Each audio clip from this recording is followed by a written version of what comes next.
आपने कहा कि आमतौर पे जो पेरेंट्स होते हैं, कॉमनली मैंने देखा है बहुत ज़्यादा पेरेंट्स बच्चों के साथ करेक्ट नहीं कर पाते। उनकी ये कंप्लेन होती है कि बच्चों के लिए थोड़ा बहुत ही तो काम है, खाली पढ़ाई का काम है एक, और वो भी ठीक से नहीं करते हैं। और वो दिखाते हैं, बोलते हैं इनफैक्ट कि हम तो ऑफिस में भी काम कर रहे हैं, घर का भी काम कर रहे हैं, सब कुछ करने के बावजूद हम तुम्हारी ध्यान भी कर रहे हैं, देखभाल भी कर रहे हैं, और तुम इसमें। लेकिन मैं, चूँकि अब मैं पेरेंट हूँ, मैं बच्चे को देख रहा हूँ, और पहले मैं बच्चा था शीश की तरह, और मेरे अंदर में लकीली मेरे पास जनुगा है, इसलिए मैं देख पा रहा हूँ जो भी मेरे पेरेंट्स हैं, मेरे पिताजी हैं और मेरा बेटा है, दोनों को मैं देख रहा हूँ। ये जो साइकोलॉजिकल एंटिटी को समझना नॉर्मल नहीं है। It is not just possible for everyone. As a parent मेरे पिताजी मुझे साइकोलॉजिकली समझ नहीं सकते। ये एक बहुत ही हाइटेंड स्किल है। जैसे कोई अल्ट्रासाउंड का काम करे, या कोई इंजीनियरिंग का काम करे, या कंप्यूटर साइंस को बहुत अच्छे से पढ़ाई करके उसका काम करे, ठीक ऐसे ही किसी के माइंड को समझ पाना और फिर उसको अप्रोप्रिएट शब्द बोल पाना, ये बहुत गहरी स्किल है। तो जब माँ बाप ये कहते हैं कि बच्चों के पास काम ही क्या है, एक ही काम है पढ़ाई करने का और कुछ काम नहीं है, they are missing a very very big point. वो खुद 30 साल की उम्र में भी पढ़ाई नहीं कर सकते। हम लोग जो चीज़ें कर पाते हैं, जैसे माँ बाप है सुबह से लेकर शाम तक ऑफिस में या घर में खाना बनाना, ये वो इसलिए कर पाते हैं बिकॉज वो बहुत टाइम से कर रहे हैं। मुझे याद है अपने चाचा को एक बार मैंने बहस किया था, बहुत साल पहले की बात है। वो बेवकूफ़ी थी, क्योंकि बहस का मतलब कुछ होता नहीं। मुझसे बोले थे पढ़ाई करो पढ़ाई करो। मैंने कहा ठीक है, मैं पढ़ाई कर रहा हूँ, तो आप भी ये किताब जो है पढ़ करके मुझे कल तक बताइए, ये चैप्टर है, आप भी पढ़ के दिखाइए। तो उन्होंने मुझे डांट दिया, but it was my foolishness कि मैं उनसे बहस कर रहा था।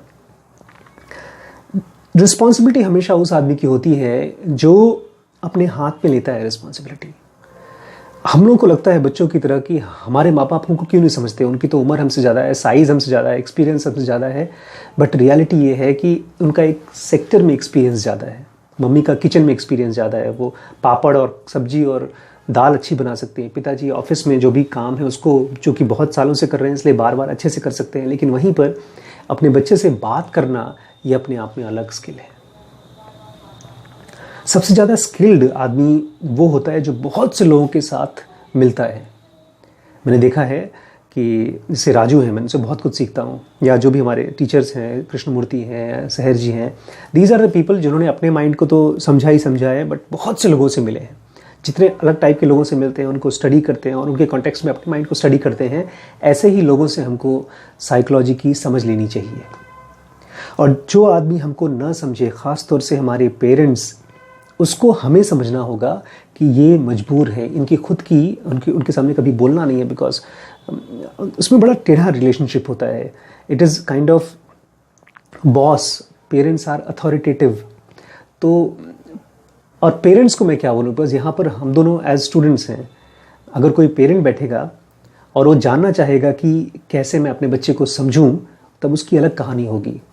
और एक बहुत अच्छी चीज़ ये है कि ये जो सवाल हम बोलते हैं ना कि मैं अपने बच्चे को कैसे समझूं या मैं किसी को कैसे बात समझाऊं, this question has to be first of all put on one self.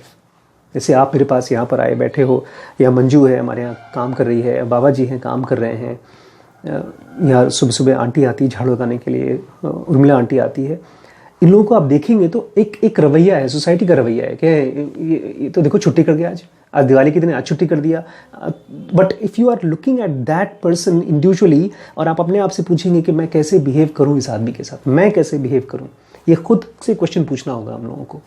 तो अगर आप समझना चाहते हैं कि पेरेंट्स को हम अपनी बात कैसे समझा सकें, तो एक ही ज़रिया है, यू आस्क योर सेल्फ कि इनकी प्रॉब्लम क्या है और मैं कौन से शब्द बोलूँ कि ये मेरी बात को सुन सकें। Consider this as a problem of computer. 2 computers हैं, एक कंप्यूटर में से डाटा दूसरे कंप्यूटर में डालना है। मैं भी रिसेंटली एक बुक का, हम लोग का एक बुक जो प्रिंट हो रही है, उसका मैं कवर बना रहा था, और उस कवर में दोनों साइड के जो फ्रंट और बैक तो मैंने बना लिया, लेकिन जो बीच का पोर्शन था उसमें जो मुझे नाम लिखना था, it had to be vertical. तो वैसे तो हॉरिजॉन्टल नाम लिखा जाता है, लेकिन मुझे ऐसे लंबा करके नाम लिखना था।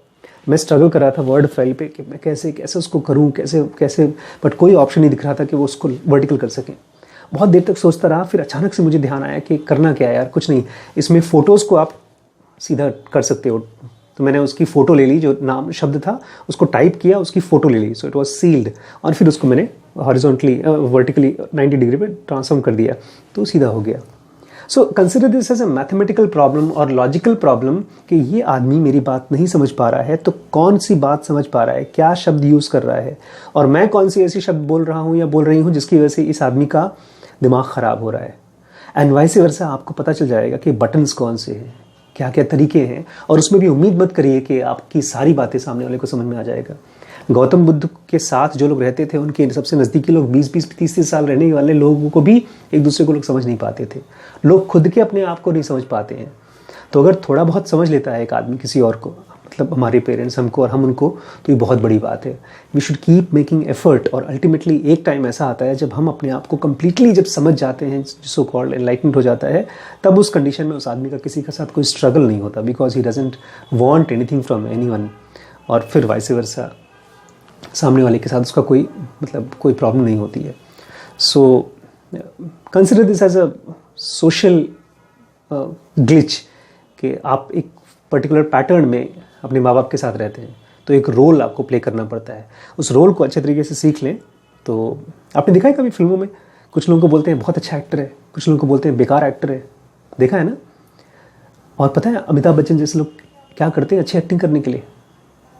लोग, मैंने उनके बारे में सुना है, पढ़ा है, ही प्रैक्टिसेस अ लॉट, बोलते हैं अपनी लाइन्स प्रैक्टिस रखते रहते। तो you have to learn how to act to your parents also.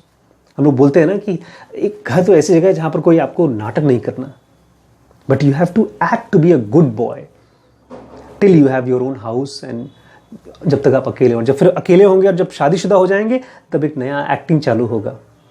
तो यू हैव टू, और फिर बाद में एक्ट करते करते you it becomes normal for you, because you know I am playing role. जब मैं हस्बैंड हूँ तो मैं हस्बैंड हूँ, जब मैं बाप हूँ तो बाप हूँ, और जब मैं टीचर हूँ तो टीचर हूँ। एंड देन इसके अलावा मैं अंदर से मैं और कुछ नहीं हूँ, मैं खाली हो जाता हूँ, मैं सेल्फ होता ही नहीं है। So you have to learn how to be a good student और गुड सन और गुड डॉटर और गुड फादर। शीश बहुत बार बोलते हैं पापा बहुत अच्छे हैं। That is because I know what sentences irritate him, what things make him happy. तो छोटी छोटी चीज़ें होती हैं। कभी कभी मुझसे बोलता है च्युइंगम लाने के लिए, उसने मुझसे कहा था परसों, तो मैं एक के बजाय 2 ले आया, तो एक को मैंने छुपा के रखा, फिर एक दे दिया। फिर दोपहर को खेलते खेलते मैंने उसको जादू करके मैंने कहा देखो एक तुमसे लेकर के मैं अपनी जेब में डाला हूँ, 2 कर दिया मैंने उसको। तो वॉज वेरी वेरी हैप्पी।